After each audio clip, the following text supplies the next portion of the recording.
very warm welcome, my lovely viewers.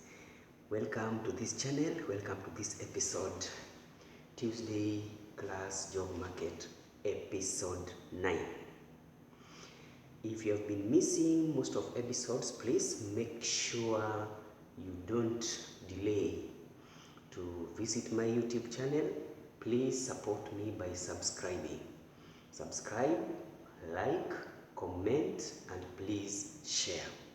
If you have questions, I get a lot of inboxes questions, no problem, you can do that through WhatsApp also, or you can just message as a messenger, all is well. You can also visit my Facebook page, which is called Common Sense Isn't Common. If you search that in Facebook, you will get my page there. Be my follower, and I have a lot of contents, a lot of developmental, a lot of constructive, a lot of transitional messages, because the aim of my platforms are to make sure that the simple common sense becomes common, and then we get transformed through the renewal of our mindset. If we can be able to transform our mindset, if we can be able to circumcise our minds and circumcise our hearts, we will be the best job seekers ever. We will be the best caregivers ever. And our children, trained in the line of God's requirement, they will never depart from it. And that will be our transformational change towards the world. That is my aim. That is the aim of my platforms. And if you are watching me for the first time, please press that subscription button and then that bell button for personalization, so that anytime I upload a video, you will be able to follow me up. Please subscribe, subscribe, subscribe. That's the only support you can give me as per now. Welcome again. I am your tutor, Mark Andedo, and I feel overjoyed to be here again with you. Let's spare some few minutes so that we share what I have today. Today we are talking about, this was a question. Most of my presentations nowadays, most of my contents, I build them from the questions I get from the concerned viewers. Now, there was a question that came on, Mark, they call me Teacher Mark, no problem. Teacher Mark, what is the difference between these three letters? We have job offer letter, we have reference employment letter, then we have the letter of employment. Mark me right. Number one is job offer letter. Number two, a reference letter. Number three is a letter of employment. Of course, I agree, English is not our native language, but one word can be used to mean several meanings. The component here, the main basic thing here is letter. All of them are letters. We agree from that fact. But why reference letter? Why employment letter? Why job offer letter? So it means that these are different types of letters. Now we'll be handling them in parts of the episode. The episode is episode 9. Part 1, we will be handling job offer letter. Part 2, we'll be talking about employment letter. Then part 3, we'll be talking about a reference letter. Now, today's episode, let's talk about job offer letter. In most of the series, if you have visited my of the series, we started by how to search for jobs, how to apply for the jobs, how to write the CV, and all those hullaballoos. Now, after the interview, remember, interview I told you also can be conducted into different steps according to the plan and the system of the organization you are targeting. We can have pre-interview, then we have the real sitting interview, then we have the final interview, according to the numerous applicants, and then according to how technical the job specifications were, until they get the perfect match of the job. That's when they will relax. But some employers, some companies, some hirers, they do it one touch, and that is all. Anyway, after all these stories, after all interviews and everything, to confirm that you are hired, or to confirm that the company is ready to have you in their team, to join their team, there must be a letter to confirm that.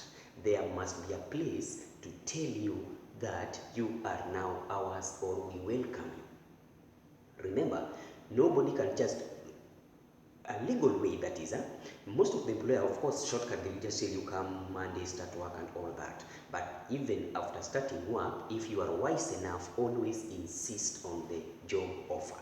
Because to some extent, you might need them in life. These are documents that must be in your file in case of anything. You never know. What if somebody just wake up one day and tells you that, prove that you are our employer? Especially nowadays with a lot of taxes, a lot of KRAs following you, a lot of taxmen want to know the evidence that either you are an employer or something like that. Or maybe we have an emergency where they need the employer. What if your employer says that I don't know this person? What will you use to confirm? You will ask maybe the CIDs go and check, this is my colleague, ask him, we work together, blah, blah, blah. No, the best thing can be give them a proof that you are a real permanent employee of that area.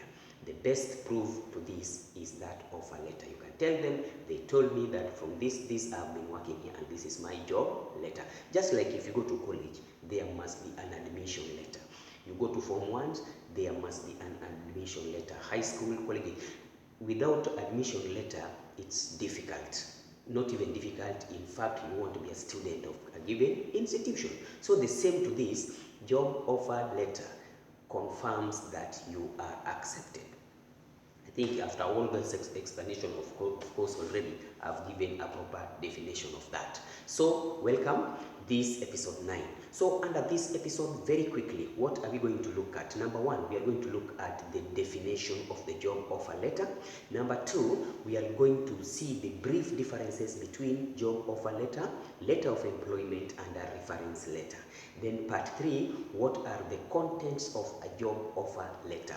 As an employee, when you receive a job offer letter, there must be main contents that you are expecting there. If one of them is, then you have the right to either reject or just accept it the way it is. But remember, the crucial parts must be there. We are going to see what are these contents that are very a must in your letter. Then format of the job offer letter. Then is it really necessary? We are going to check on that. Then part 6, requirement for the job offer letter. And lastly, a sample.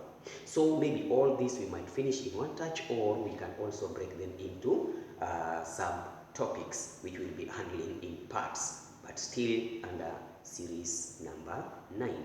Now, what is a job offer letter? Of course, briefly I've told you, you can use your own word to define this. Of course, I've explained. Now, from that already, you have known what a job offer letter is. Simply, I've told you, this is a document from the employer or from the hirer targeted to the, we can say a winner, or targeting the applicants that emerged as the first or the second runner and is ready to be hired by the company. So it is a document, official that is, that comes from the employer to the employee, confirming that he or she has been accepted, especially after a series of interview. In short, you have gotten that job you have been looking for. So to prove that we are taking you, we have to give you a letter.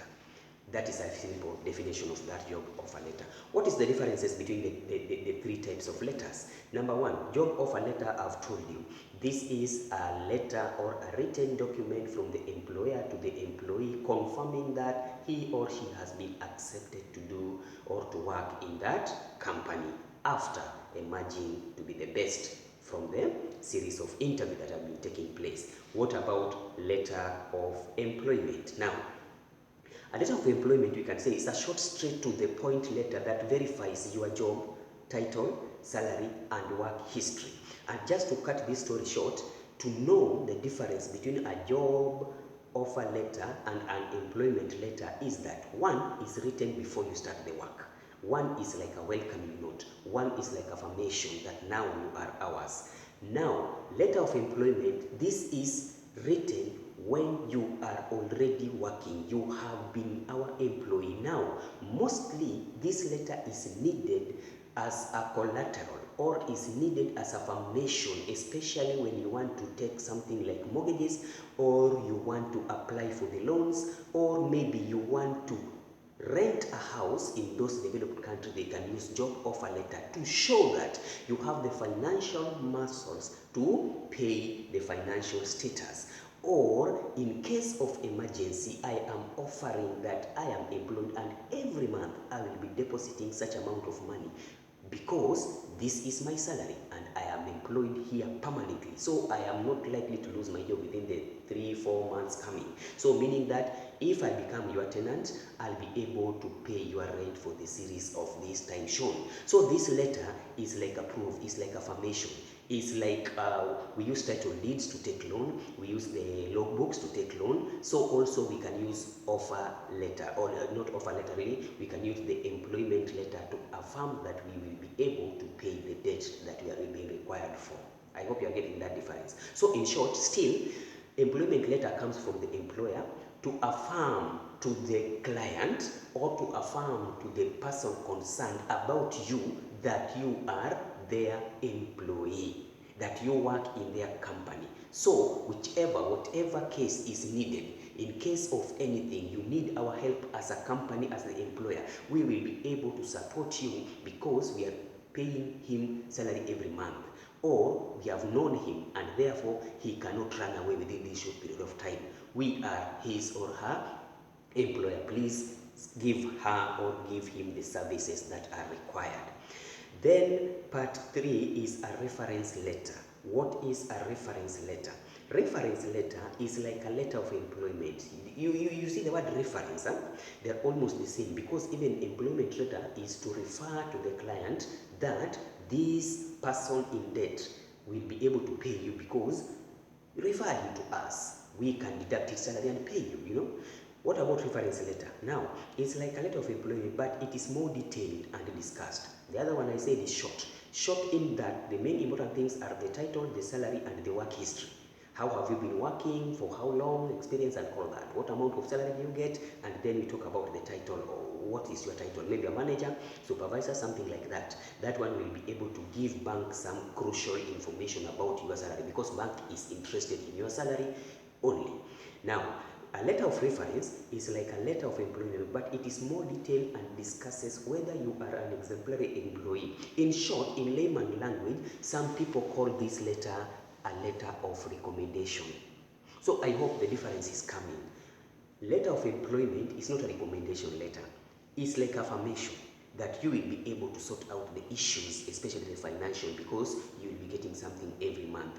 Now, letter of employment mostly is written to the client, is written to the person you are owning some debt, especially when you are trying to explain to him that I will pay you. Then there are a lot of questions you can prove to them that, you see, I am employed in this company and this is my letter of employment.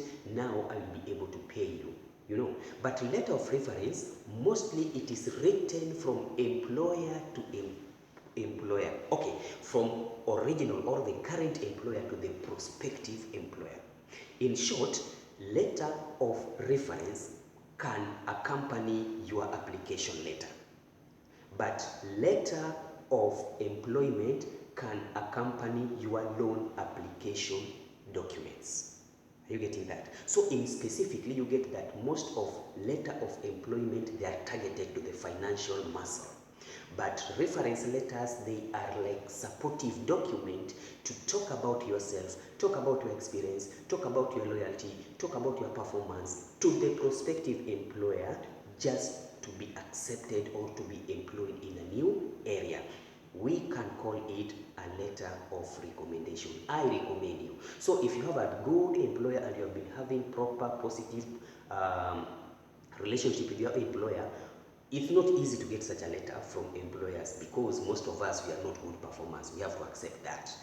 And if you happen to be one of the unique one that is a good performer, relate well with the colleague, is good in attitude, good in relationship and all that, you might have a better employer who is also happy about your development. If you get a better place, you call it greener pasture and you have to go, they can write for you that one with a lot of talks, with a lot of praisals, with a lot of recommendations. That one is called a reference letter. We send it direct to the prospective employer talking about you. It can be through email, it can be through hard copy, or maybe soft copy now, whatever that they're going to print the other side. Or you can be printed and given to you so that you take it yourself to the prospective employer, or just keep in your file. It can be called a letter of recommendation. So up to that level, I know now at least you have a little clue on the three differences: letter of employment, letter of reference, and then job offer letter. Then part 4, we'll be talking about what are the contents of the job offer letter. The contents, what are contained in the job offer letter. Number 1, this letter, when it is written, please make sure that you confirm whether this letter has job title or the position, job description, reporting dates, because it's job giving you offer. It means that you have to know when are you reporting. Reporting structure. Reporting structure is not different. It's not the same as reporting date. Reporting date is when you are starting work. Reporting structure is the timings. What time do you report at work? What time do you go for breaks? What time do you go for lunches? What time do you go for, do you leave work? And this structure also, timings can be on the vacations or maybe personal development like schooling, evening classes, and all that. So these breakdowns is what we call the timing structure. Make sure it is in your job offer letter. Then make sure the salary are there. The dates and modes of payment, are they paying cash or they're using the checks? The benefits, what are the benefits, the bonuses? Do we have overtimes? Do we have weekend pay? Do we have public holidays pays in case you work? What do you do that? In case we have trainings, are they payable or trainings are not paid? If you are sent for leave, is it payable leave or it is leave unpaid? All those bonuses you have to check. Then eligibility, what are the things you are eligible for? For example, I am applying as a supervisor, management, or a team leader. What are the eligibility for team leader? Am I able to go for a 2 weeks vacation? Am I able to be paid for this? Am I able to be paid to go for further training? Am I eligible for company uniform, company transport? What am I eligible for? You have to know in that job offer. Acknowledgement, you have to acknowledgement of the offer. This one letter should start by, we as the company, we offer you a position in our company. We welcome you. That is affirmation that you are ours. So in short, this job offer letter must have a content where it is like agreeing to accept you. If it is just a plain one, job title, job recommendation, without that affirmation that you are being taken in, that one you have to question that again. Then employee status, is it permanent? Is it contractual? Is it within 1 month? Is it volunteer? What kind of employment are you getting? What kind of offer are they giving you? Make sure that you know on that the status. Confidentiality and agreement. There are some agreement that they can tell you. In case maybe your wife is pregnant, in case maybe you have some medical issues, in case maybe you are positive in some strange diseases or vicious diseases and all that. Those are confidential informations. Are they included there? You have to confirm that, and if they are there, you have to be very critical and cautious about them. Policies, what are the rules of the company? For example, they say, in case you make a problem or you make a mistake, you get the first warning. Second warning, you get the letter. Third warning, you get the second warning letter. Then maybe termination. When you are terminated, what are the policies of the company? Anybody terminated is not eligible for certain whatever, maybe certain benefits you're not going to be given. For example, gratuity, you're not going to get some of the overtimes, you're not going to get some of the leave, you're not going to get, when you are terminated. But when you resign, we have the rules. Resign 3 months before the date you want to leave, meaning that the company will have to prepare within all those times. So those are the policies of the company. What are the structural management of the company? No, we have the CEO. From CEO, we have the director. From director, we have the general manager. From general manager, we have the line managers. After line managers, we have the supportive managers. Then we have the supervisors, we have the team leaders, and then we have the normal staffs. That's the structure, so that you know the modes of communication or the channel of passing the information. So this job offer letter is really detailed, and it has to show you each and every detail that will enable you to understand better the operational situation of the company. Now, the confirmation of that policies, then at will employment. This letter should not be like an order. It is a will. It is an employee-employer agreement, meaning that you have the power to question some of the things. If you agreed during the interview, they told you, managerial position, we are paying maybe $10,000. Then, after the interview, after 2 weeks, they send you a job offer letter saying that managerial position, we are paying $5,000. You have to ask yourself what happened, because at that level I agreed $10,000, but here I am getting $5,000. You have to question. In short, it means that you have the power to do what? To reject this letter sometimes. So I hope up to now, those are some of the contents that are very, very important in this job offer letter that you have to check. So make sure all those things you check on them, and then lastly, maybe the contingencies. What are some of the serious issues, some of the things that in case of anything, the red flags, you have to know what are the red flags in this job. In case maybe I get an accident, like for example in my country, 2 weeks ago, I had one of the staff in I think iron or metal smelting company. I don't know what happened, but the man like slid and fell into that molten iron. You can imagine what degrees that, maybe 10,000 degrees Celsius, and the man melted. The story goes that the only thing that were found was the teeth. I don't know how possible is it that the teeth cannot melt. Otherwise, the bones and everything got melted. Now, the compensation in such a situation, those are the contingencies. What are some of the things that will be done under that? So with that one, I hope now you know the differences between those letters, and I know now you can understand the difference between the job offer letter. But is it really necessary? Briefly, I've told you this thing is very necessary because it allows you to itemize the facts about the job. It allows you to know the structure of the company. It allows you to know the payment modes. It allows you to be confidential. It also shows you the seriousness of the company, because a company or an employer that does not give you a job offer letter, there you have to question. Maybe there's some cheeky games inside there. But if they give you a job offer letter, it is necessary because it's an affirmation, and the company tries to market itself that we are people, we are organization that does things in an open manner.